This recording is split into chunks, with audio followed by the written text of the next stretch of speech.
Alrighty, welcome back everyone. It is LaughNgamez here. I am back, and it is time for another Starcraft 2 1 vs 1 AlphaStar cast. As usual, we'll be doing a couple of matches. In the top left-hand side of the map, we've got none other than the AI we've been casting on the channel for coming up to a year now. And it's probably going to time out that it'll probably be about a year when the series ends. So, yeah, that's something anyway. Now, taking on Alpha T, it's going to be Diamond Z. So a Diamond Zerg taking on AlphaStar. And yeah, we'll see how this is gonna go for the good old Diamond Zerg. Maybe pay AlphaStar the favor back and just do a giant roach all-in that AlphaStar usually does when it plays Zerg. I wouldn't mind seeing that. Or yeah, something that we don't see AlphaStar go up against too often is something like the very early Roach Ravager all-in, which you, or just not all-in, but poke, I guess, which you go with the 3 Ravagers, kill the supply depots, pressure the Terran. Of course, that rush is not new at all, and so Terrans have got it quite figured out, but I would like to see a game of AlphaStar defending against that, against a well-executed rush like that. And now, we do take a look. We're not going to be seeing a rush from either player. AlphaStar just going for the good old Reaper expand, while the Diamond Zerg just doing the normal Zerg stuff. Got his drone swimming in the pool, just swimming away. It's kind of interesting if you look at it. Like the drone that's swimming in the pool has like lost its like sighting stuff. I guess like you can see the skeleton of it, but it's not. Yeah, I don't know. It's interesting. Anyway, while we wait for the game really to heat up, ladies and gentlemen, we have just passed the... Oh gosh, let's see. Okay, there's 1, 2, 3, 4, 5, 7, 8, 9, 11, 12, 13, 14, 15, 16. All right, 16 letters in the map name, assuming I can count right. So let's try and go for 16 likes on this video. If you guys can blow away that like button, as always, it would be greatly appreciated. Now let's take a look. Drone has to dive into that extractor, and then stay alive to avoid that Reaper. Queen's on the way for the Diamond Zerg. Okay. Yeah, everything looking pretty normal. AlphaStar getting up the factory, getting up the reactor. We'll see if it's going to be that primarily Hellion play, or what the AI is going to go into. AlphaStar does have a decent amount of variation as Terran, however the starport here is no surprise. As, of course, AlphaStar like Banshees, and then just the standard Terran opening, go for Hellions. There really isn't any common openings which a Terran will forgo Hellions. There are some openings at the minute which a Terran might say just go for 2 Hellions and spend that money somewhere else really quickly, but usually it is at least 4 for the most part, sometimes 6, sometimes more. Terrans really are all over the board. They just kind of throw a dart at a dartboard with numbers on it and say, alright, guess I'm building that many Hellions today. And yeah, taking a look, I mean, the Zerg player has the 3rd base on the way, choosing to go for the leftmost expansion on Kairos Junction. And then, let's take a look. What else do we see? Cloak on the way for AlphaStar, Banshee on the way, a couple of Hellions in tow. Yeah, Zerg taking the leftmost expansion on Kairos Junction really makes a lot of sense, I think, because it's very, very open, which Zerg doesn't mind. The other races wouldn't like this base, because it's very open for attacks to come in. However, Zerg has got the creep spread, which gives the forewarning. It's much harder for the Zerg opponent to, say, set up with a bunch of siege tanks and things, as opposed to this base here, which if we take a look, of course, it would be very nice for a Terran to set up siege tanks behind there.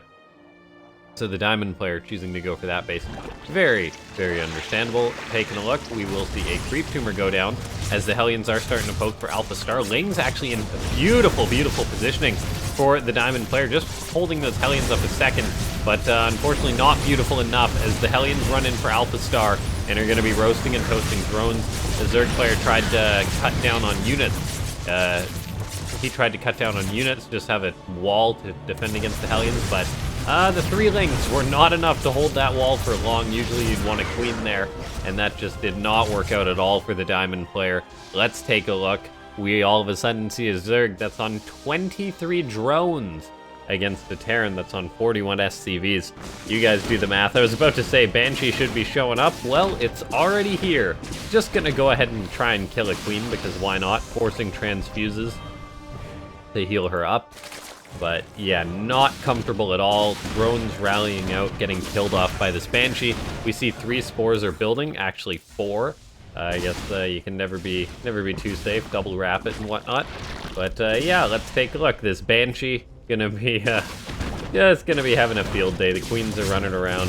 This is the classic AlphaStar, out microing, out macroing someone, and I do not see much hope for this Diamond Zerg to get back in this game as his money climbs, as he's just so focused on dealing with this Banshee.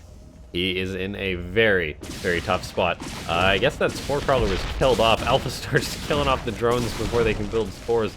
So the Diamond player gonna have to move one of those down, but he doesn't move it all the way. He's trying to build drones to catch back up. But if we take a look at the production tab right now, that really tells the story of this game. As we see this Banshee chipping away, AlphaStar is building a reactor, an eBay, barracks, depots, command centers, cinnamon spice, and everything nice. The usual Terran follow-up to wrecking Zerg with a bunch of Hellions is just to macro up and then go for a push later on. So yeah, really, really tough spot right now for the Diamond Zerg. Supply 50 to 81, but AlphaStar with its high production is just going to balloon up and up in supply from this point on. SCVs are going to transfer to the 3rd base. The Diamond Zerg is just waiting to die. Really, that's all we're seeing. He's dead, he just doesn't know it, but I get the feeling that the Diamond Zerg even knows it. However, I mean, of course, he is a player at the usual Diamond level. I mean, there's definitely room for comebacks the lower the league you go.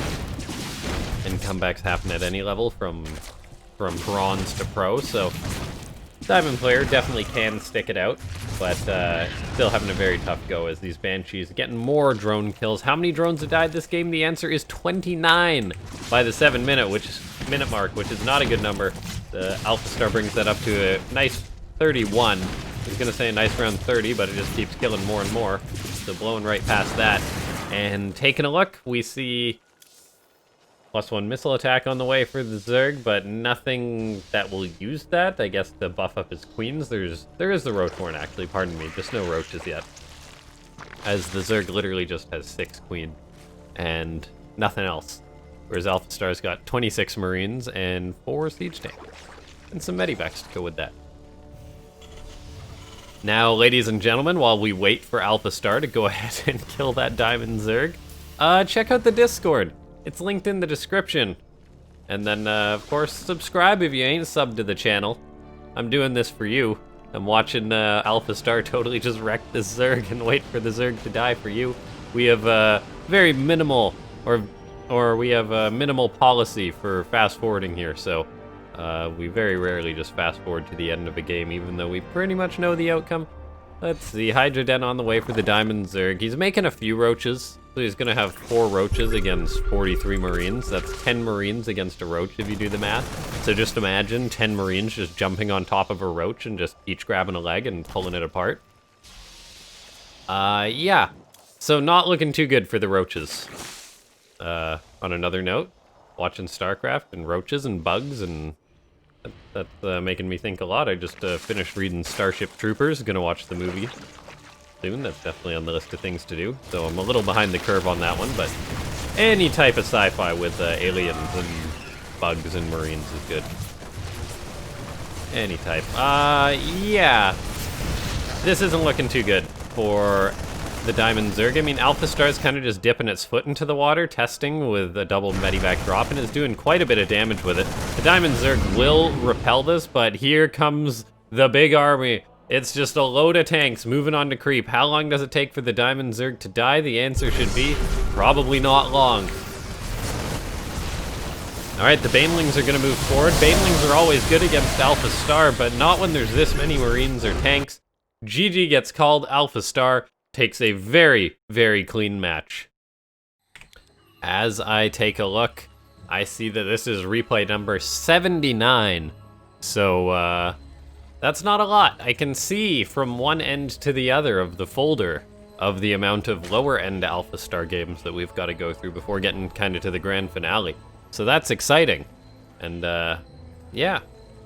Let's just check this one out. We've got Alpha Zerg taking on a Masters Terran. Hopefully this Terran player going to put up a bit of a fight as the matchup is reversed compared to the last replay. And I always like to see what crazy stuff Terrans are going to throw against AlphaStar, particularly AlphaStar Zerg. However, seeing as how it is Alpha Zerg, this Terran, he doesn't know it yet, but he's probably going to be getting Roach Ravager pushed. Maybe the Queens will come too, probably a bunch of Lings joining in the party. And, yeah, then the Terran will die. That's what we've seen happen quite a bit. And that's a very valid Zerg build. If you want to try doing that, just make a bunch of roaches and send them at your enemy. I do enjoy trying out the builds that AlphaStar does, as they're very good builds. Now, let's take a look. There is a barrack on the way for the Masters player. Nothing unusual, just going for that Reaper Expand.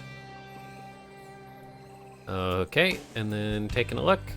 Spawning pool on the way.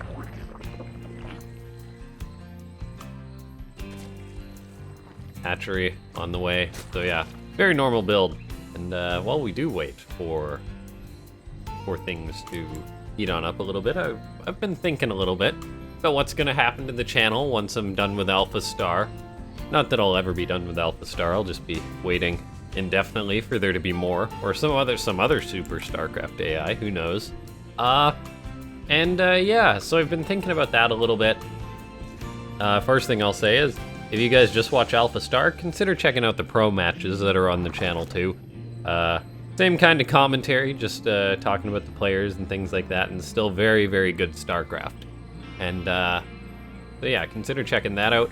But of course, there's other bots that happen in StarCraft 2 that I definitely want to learn more about. It's basically like a lot of, I guess, scripting and stuff. But players have been writing bots. They compete in bot tournaments on bot ladders.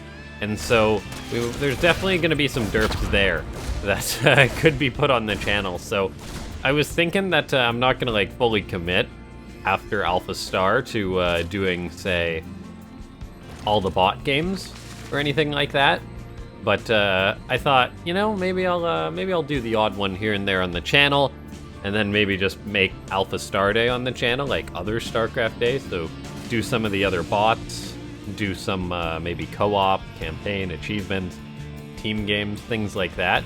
And yeah, let me know what you guys want to see of that. But there definitely will be at least some other bot content that'll come on the channel. And yeah, let's take a look.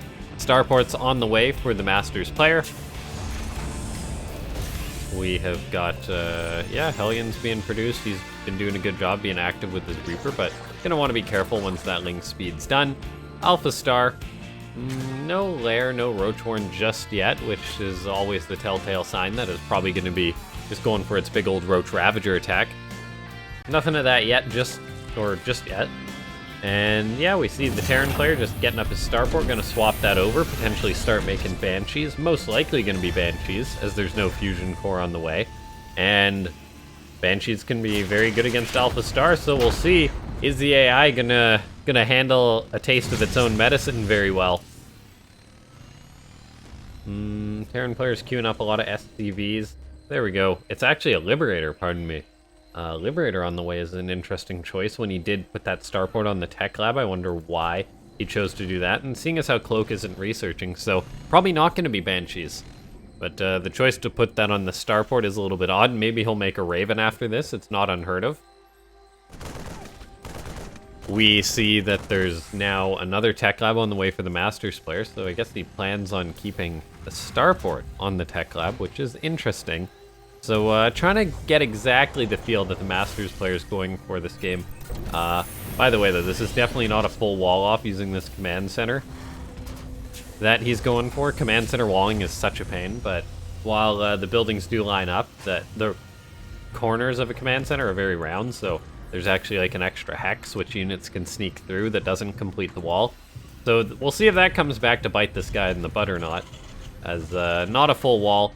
But he's out on the map for now, poking AlphaStar, using his Hellions. He's got his Liberator moving out on the map. We'll see how the AI is going to react to this. A Roachhorn is on the way for AlphaStar, and the AI is at 60 drones, so we'll see what it's planning. For now, though, the Masters player just getting up his racks, getting up his stim on the way. He is making another Liberator, which is less usual than going for just one. I definitely don't mind it. And we do see this Liberator coming on in, so how well will AlphaStar deal with this positioning? Spore Crawler immediately readjusts, however, and AlphaStar just going to rely on the Spore, not even bother with the Queen, as this Liberator is going to be getting shot away. The Hellions are going to try and run on in for the Masters player. Getting bogged up on that Queen, though, but drones do come to greet the Hellions, so going to catch a big shot or two to the face, and so that killed off a decent number of drones, 8 drones. Not necessarily worth it. However, the Liberators are harassing, but oh, this one right on top of a Spore and on a Queen, so it only gets 1 drone. And that probably wasn't worth it, all in all, for the Masters player. Not a total disaster, but the 2 Liberators, the 6 Hellions for 9 drones, not really worth it. And so the Masters player is just going to have to macro up to come back in this game. But man, I'm already starting to get worried because the Queens are moving out. They're going to start that slow march across the map, I think, and AlphaStar is going to go for the big attack. The Masters player has remedied his wall, so it is a solid wall. He's got a decent chunk of Marines out, and he does have a siege tank building, but without stim, I think it's just impossible to hold this attack, and his stim has got 20 seconds to go. And oh no, he's floating over the 3rd base, so his wall isn't even going to be complete. Oh, this is going to be a disaster, a big SCV transfer. He's got no idea this attack is coming. Close your eyes, and just for 30 seconds, and you don't even need to see what's going to happen. This is just going to be an absolute disaster for the Terran player. Siege tank not been corrosive balled down just yet, so it is getting some shots off, but the problem is there's simply just so much Roach Ravager. The Marines are doing what they can, putting out as much damage, but they don't have stim just yet. Now they do, so they can turn it up a little bit, but look at it, there's just so many Roaches. The Roaches have +1 carapace, the Marines do not have +1 attack, so the Roaches are actually super duper tanky. There's no combat shield for the Marines either. Another tank pops out, gets set up, but it's not going to be enough. AlphaStar is going to snap another victory. Did I call that one, or what? Someday Terran players are going to have to wise up to this, but not yet. And so AlphaStar wins another good old ZVT. Well done by the AI. Ladies and gentlemen, if you enjoyed this video, hit that like button. I think the goal was something like, oh, I don't even remember. It was a Kairos Junction amount of likes. But yeah, if you do want to get more StarCraft 2 content, go ahead, slap that subscribe button, join the Discord, which is linked in the description down below. And if you do want to support the channel, get various perks, consider becoming a member, as that is the best way to support the channel. Yeah, I'll see you guys next time. Thanks so much for watching.